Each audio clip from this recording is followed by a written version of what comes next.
Quando um texto ou um livro, que é um compilado de vários textos, pode ser considerado pronto, concluído? Bom, gente, se você não me conhece, meu nome é Gabriela Gasparim, eu sou jornalista, escritora e fundadora da Vidaria Livros, que é uma editora de livros de não ficção.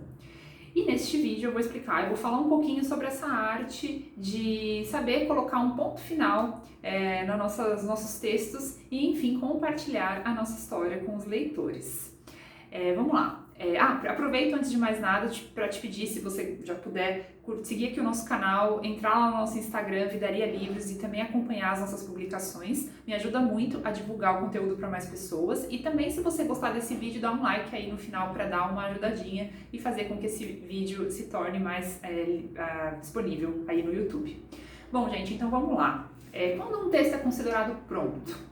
Esse é um grande dilema, né, de quem trabalha com a escrita, acredito eu que de quem trabalha com projetos em geral, porque existe aquela grande máxima, né, de que o ótimo é inimigo do bom, ou seja, a gente acaba querendo que a perfeição não existe, né, e se a gente quiser deixar qualquer coisa perfeita, a gente nunca vai terminá-la, porque a gente vai sempre ter a possibilidade de arrumar, e enfim, isso daí pode ser infinito, né, e com o texto não é diferente, né. O texto, gente, é algo que pode ser infinitamente mudado e melhorado e aprimorado. A gente pode ficar ali trabalhando nele, assim, se isso for prazeroso, sempre até quando a gente quiser. Porém, eu tenho para mim que a maioria de nós, é claro que muitos não, né? A gente tem, assim, a escrita, ela é uma arte que pode ser, sim, apenas para nós mesmos, né? Então, por exemplo, muitos de nós, né, quando adolescentes, ou até mesmo na fase adulta, né, mantém aí a escrita de um diário, né? Hoje em dia, com os meios digitais, talvez alguns podem ter transferido isso para um arquivo, né, no computador de textos, que escreve para si mesmo, para seu próprio prazer, até mesmo para elaborar algumas ideias, né, e para poder jogar ali no papel alguns pensamentos. Então isso é um hábito de muitos de nós. Porém, quando a gente está falando de um livro, né, de uma obra, na maioria das vezes o livro é escrito para ser compartilhado, né? Então, uma coisa importante a você saber é por que você está escrevendo este livro. Na grande maioria das vezes, né, você escreve porque você quer compartilhar essa história com os demais, né? Nós, seres humanos, somos seres sociáveis e a nossa história se dá por meio da comunicação, por meio da troca, né? Não é à toa que no passado, né, a contação de histórias já existia, né? Os homens da caverna, inclusive, começaram a fazer isso por meio de desenhos nas pedras, né? Enfim, isso era uma forma já de estar retratando aí histórias, né, e pensamentos que estavam na nossa mente humana e que a gente tem essa necessidade, né, de registrar em algum lugar. E a gente sempre também evolui como sociedade com a troca, né, com a comunicação, né, a gente aprende ouvindo histórias dos demais, né, dos mais sábios, dos que já passaram por alguma jornada, alguma experiência que nós não passamos, né. Existe um grande estudioso da comunicação, que é o Walter Benjamin, que ele tem um texto chamado O Narrador, que ele diz que o narrador é aquele que ou é um velho sábio, ou é um viajante que foi para algum lugar e volta trazendo uma coisa para contar, uma história para contar, né? De coisas que a gente não sabe, né? Hoje em dia, com as redes sociais, isso é muito provado. A gente fica o tempo todo ali compartilhando tudo o que a gente gosta, o que a gente está vivendo. A gente gosta de fazer isso, é prazeroso para nós. E quando não se trata aí de uma autoexibição, digamos assim, né? Ou de uma necessidade muito grande de receber aprovação ou de mostrar para os outros que está tudo bem com a nossa vida, né, que não é legal também dessa forma exacerbada, mas de uma forma saudável, como troca para os nossos amigos, para os nossos próximos, né, a gente vai lá, comenta, fica sabendo que está acontecendo uma coisa, aprende com o outro, é uma troca, né, e o livro, ele é um resultado, é um objeto, é um compilado mais aprofundado sobre determinado assunto, né?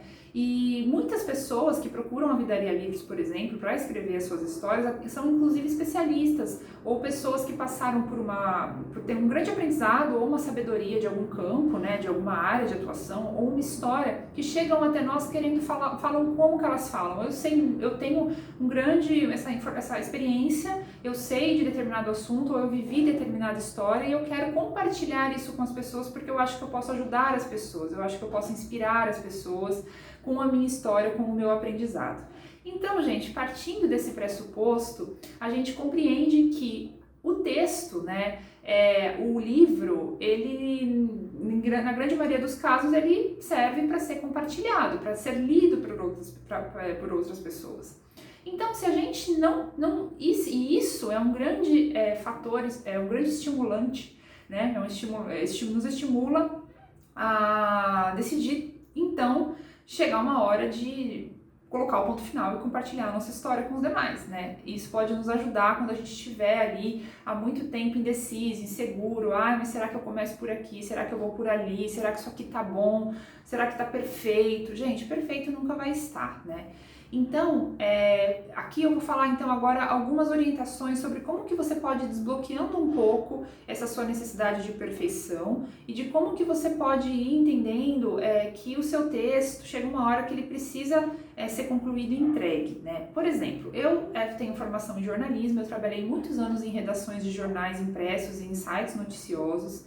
E em toda a formação, um jornalista, ele aprende a escrever muito rápido, porque tem as redações, né, sobretudo as de jornais impressos, que hoje em dia estão acabando, mas enfim, eu tive essa formação, né, em redações de jornais impressos, né, de meados de 2005, 2006, até meados de 2010, 2010, eu trabalhei em jornais impressos. E esses jornais, eles têm uma hora para fechar o texto, porque precisa ir para a gráfica para rodar durante a noite, para quando chegar de manhã cedinho, estar na casa dos leitores, né? Então, gente, a gente é obrigado a desapegar um pouco da perfeição textual e ser prático. A gente precisa escrever rápido e às vezes o texto não fica perfeito mesmo, porque a gente às vezes ficou, vamos dizer assim, na rua o dia inteiro fazendo uma reportagem, entrevistando pessoas, né, vendo aconteceu alguma coisa aí, algum acidente ou alguma crise ou enfim, qualquer assunto que você esteja cobrindo, um campeonato de futebol, um show de música, você tem que correr, voltar para a redação e escrever rápido, ou até mesmo escrever, né, levar um computador, um notebook, escrever do mesmo lugar onde você está e enviar esse texto no prazo limite para que ele seja revisado pelo seu editor e depois ele seja impresso. Então, era muito assim comum a gente escrever e no dia seguinte a gente pegar o nosso texto e falar, nossa, aqui eu poderia ter feito de tal jeito, aqui eu poderia ter mudado isso aqui, né? E até mesmo o editor, na hora que ele está revisando, ele vai tentando arrumar, mas gente, não fica perfeito porque a gente tem o compromisso de compartilhar isso com os demais. Então, o jornalismo hard news, né, noticioso, assim, factual, ele me trouxe um pouco desse desapego do texto perfeito, né? Já no texto do livro, a gente geralmente tem mais tempo para lapidar, porque a gente não necessariamente tem um prazo tão apertado. Porém, gente, entendam que quem trabalha com a escrita como profissão, grandes autores ou até mesmo escritores, recebem prazos das editoras e muitas vezes eles têm 2, 3 meses para terminar um livro. Nessas situações é impossível também eles ficarem esperando a perfeição, né?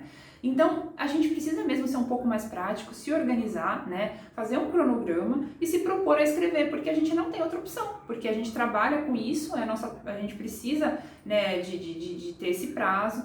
Então, engana-se quem pensa, né, que o texto, que a pessoa que trabalha com texto também fica ali o tempo todo, nossa, né, aquele glamour, aquela vida blasé de escritor noturno, que fica a noite inteira ali. É claro que algumas pessoas fazem isso, né, mas, e alguns autores, alguns poetas, alguns artistas vivem nesse modus operandi aí, nesse estilo de deixar o texto às vezes dormir, né, e isso é muito importante, né.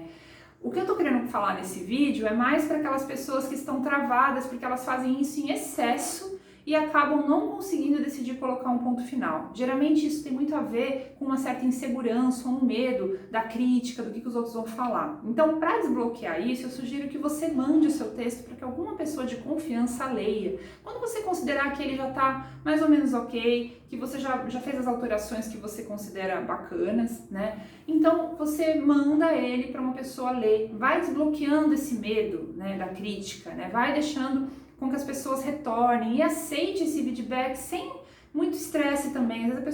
Às vezes as pessoas, gente, elas vão querer dar uma opinião, porque quando você abre para opinião, elas vão querer dar opiniões às vezes que são apenas opiniões, não significa que isso é melhor ou pior.